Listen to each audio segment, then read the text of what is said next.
zaradi tega, ker smo bili drugačni, ne, naša letala so bili vedno tiha, bolj učinkovita, hitrejša in tako naprej, smo bili vedno trn v peti našim konkurentom in velikim in tako naprej, ne. Zato je bilo vedno treba paziti, kaj delaš, kako delaš in kako boš preživel.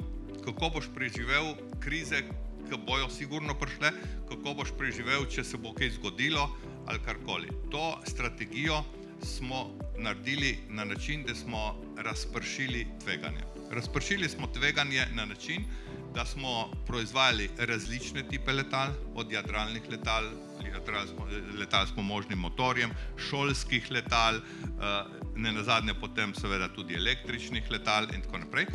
In da smo razpršili tveganje tudi teritorialno. Mi smo takoj štartali na ves svet,